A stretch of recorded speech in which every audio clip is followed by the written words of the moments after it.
Finding gourmet ingredients ain't easy these days, but we'll take what we can get.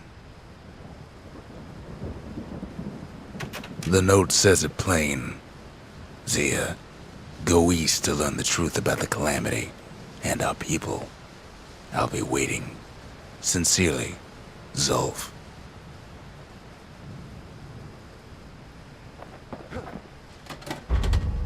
We need an awful big lost and found under the circumstances.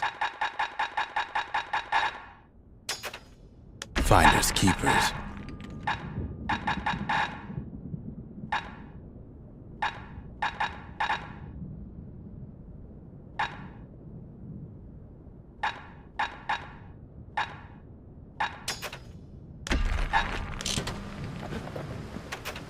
That Gator's a crazy gal, but so is the gal who promised to look after her.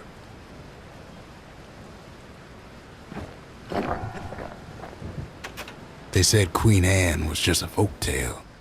Now there's living proof she ain't. Zolf's messenger was one of his people. Wonder just how many of them survived, and what exactly Zolf told him.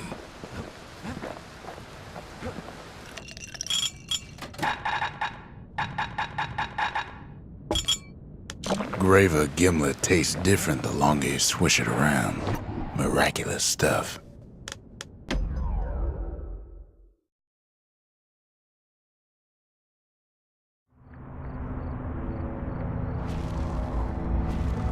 Not everything blew up in the calamity. Why, Colford Cauldron here blew up way ahead of its time. The cauldron boiled over some 300 years ago. They say it filled the skies with ash and the lakes with molten rock. If you wanted to survive something like that, you had to learn to adapt. Best to keep out of the cauldron.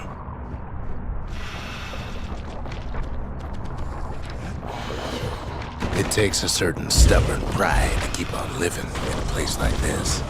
As for us, we learned an awful lot from Colford Cauldron.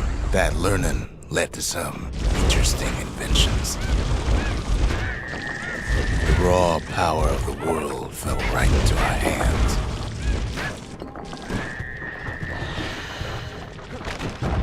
Can't fault our people for their natural curiosity now, can you?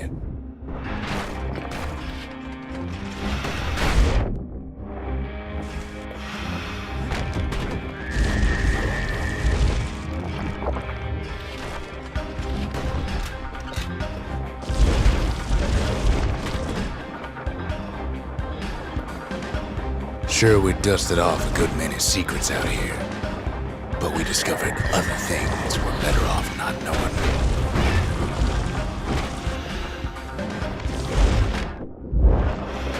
The taste of air so hot it sticks to your lungs.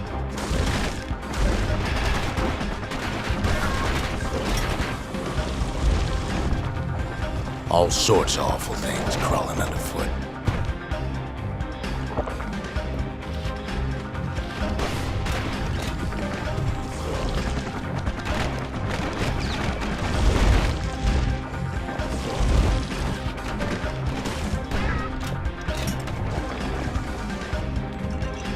We kept on sifting through the cauldron's secrets anyway. The more ash we swept aside, the more life we found. Place as inhospitable as they come.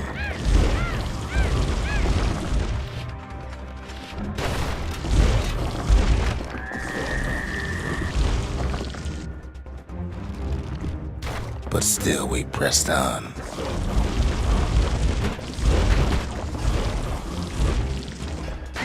After all, when we looked down inside Colford Cauldron, looked down through all the smoke and flames,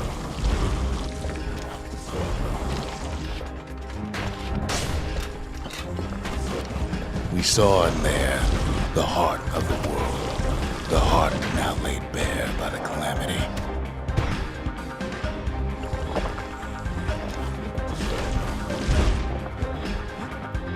We had to have it. As for the kid, he just has to get that shard out of there. Too bad taking that thing woke up every last stink eye from here to Charleston Bog. Sure, it ain't the most convenient path.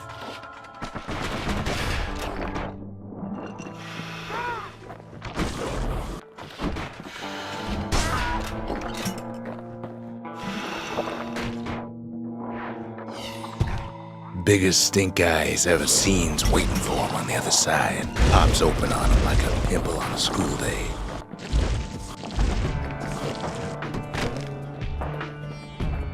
But where there's one stink eye, there's always more.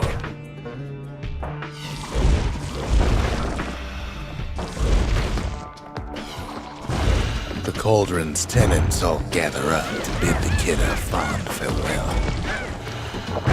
Kid don't shed any tears for him though.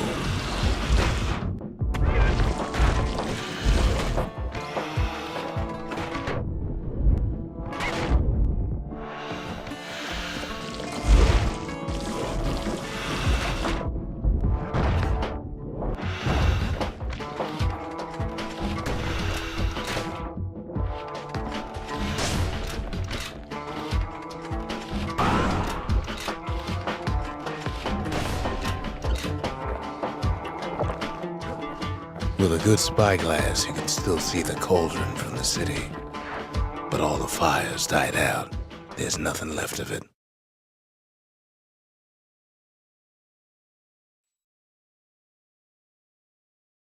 He comes back looking like the inside of a chimney. The shard works like a charm. You can hear the monument's heartbeat again.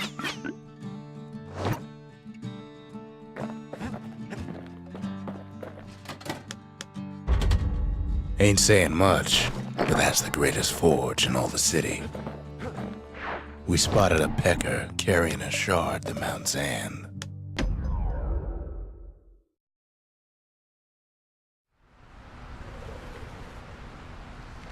Can't rightly call Mount Zand a mountain anymore.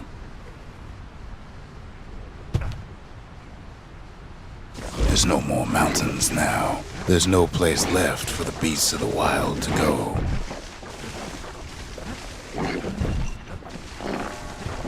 We only found their little lair because they found themselves a little shard. The creatures of the wild, they've been building a bastion of their own.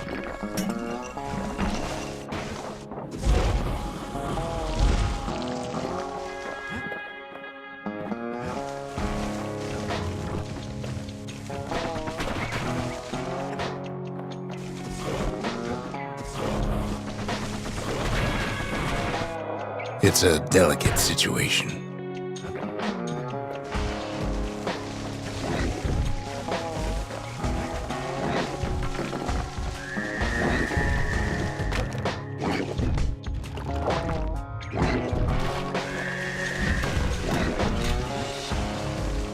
Good thing for those beasts the Calamity saved leftovers.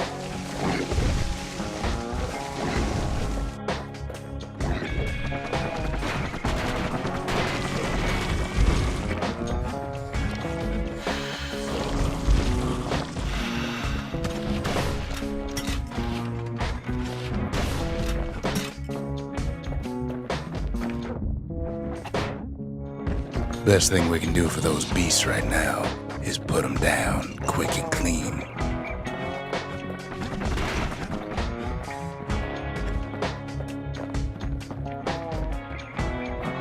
Besides, we have to take back what's ours.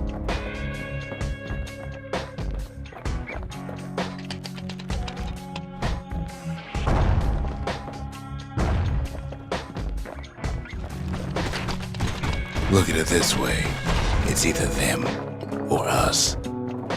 But if we win, they win too. Our bastion is everybody's gain, not just ours.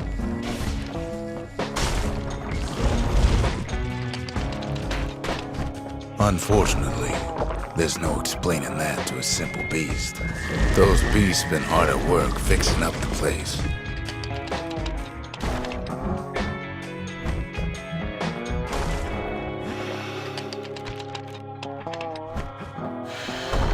They've been searching for cores and shards, just like we have.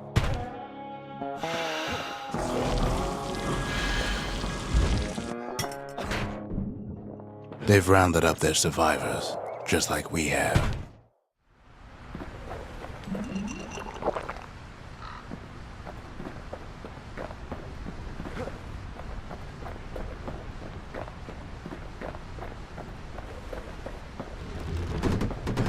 Maybe they've thought about turning back, just like we have.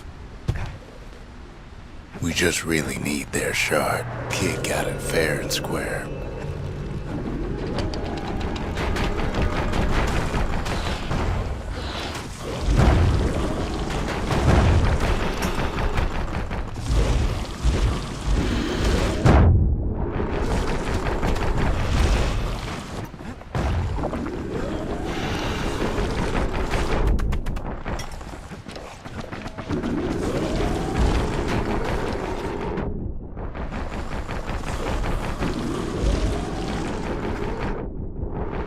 You don't need to keep tangling with all those things. He's done what's best for him, don't you worry. Don't you worry.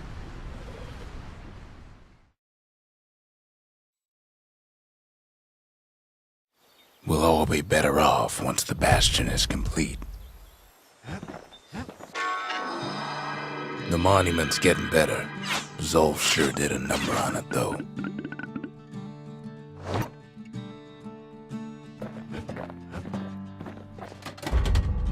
The memorial may be finished, but our part is far from over. Just a couple shards left. The quarry's gotta have one, right?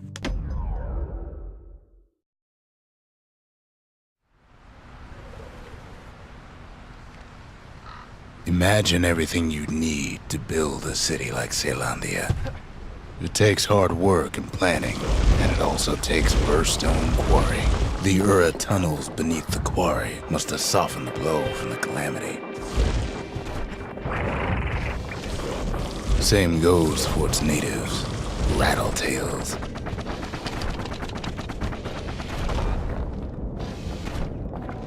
Rattletails ain't the worst of it either, but more about that in a little bit.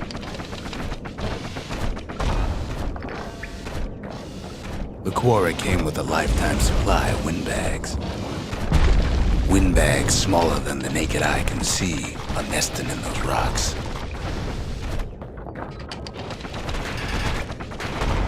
Not only are these rocks a source of life,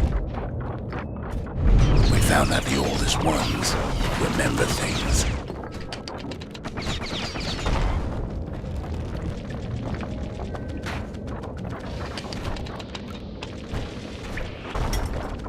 They're recording everything, all the time, taking it all in.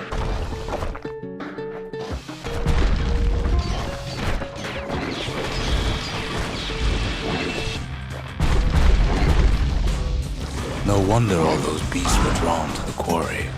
The rocks were calling them. Keeping the quarry free from pests turned out to be a problem.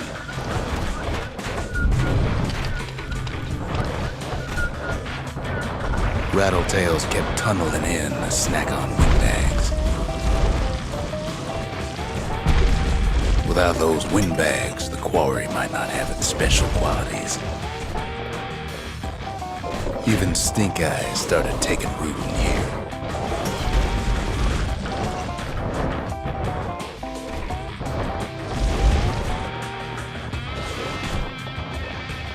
Now, why would the Ura sell off such a fascinating place?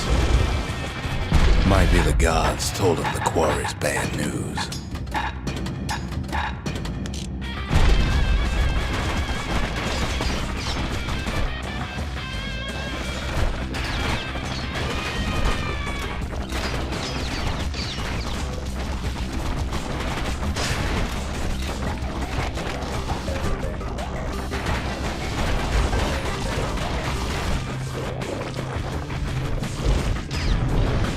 In any case, it's fair to say the quarry was a godsend.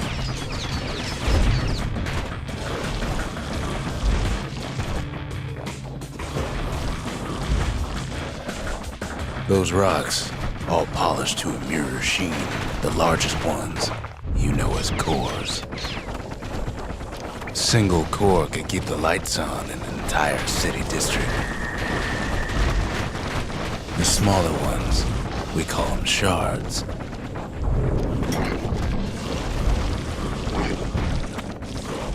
Well, now the quarry's all dried up. These rocks are much too young to be of use.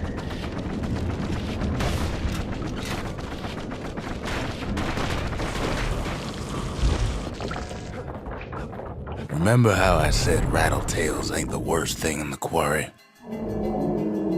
That honor goes to a beast we took to Colin, Sir Lunky. Massive things stomped many of our boys. We just couldn't get rid of him.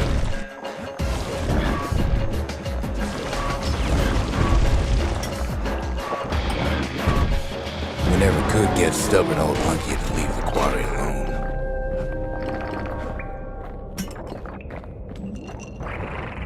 Then the kid hears a voice calling from down the hall. "Are you all right?" it says.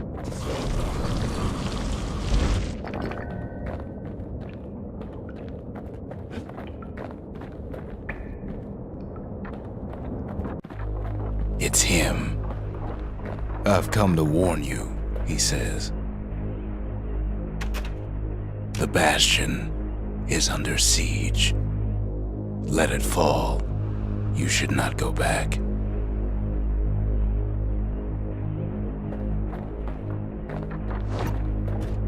Kid hears him, but he ain't about to be deterred. "If that's the way it is," he says, "then I won't stop you. Because my countrymen will." The next part's hard to talk about, no matter how many times I try.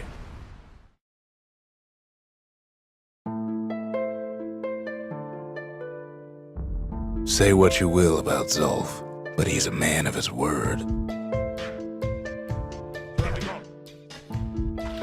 His countrymen don't much care for pleasantries, though.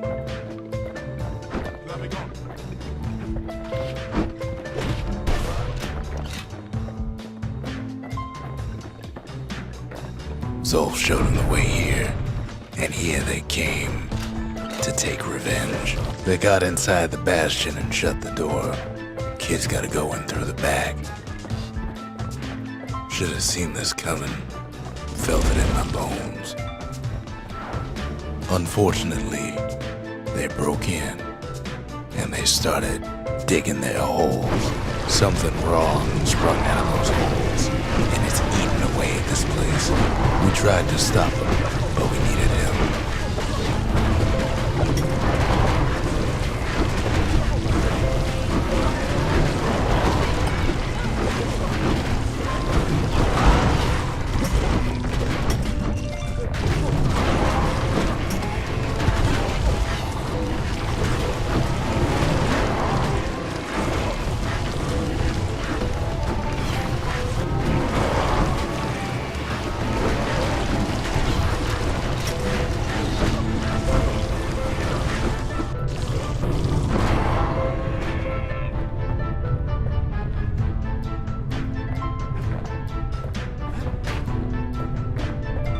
Somehow, some way, he sends those Ura packing. Problem is, it didn't matter. Zulf's plan worked.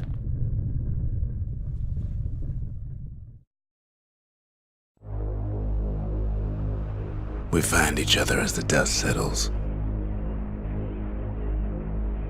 Then I tell him why the Ura came. To get us back. For the calamity. It was Ceylandia's master plan to wipe the Ura out. But part of that plan backfired, didn't it? If only Zulf knew the whole story.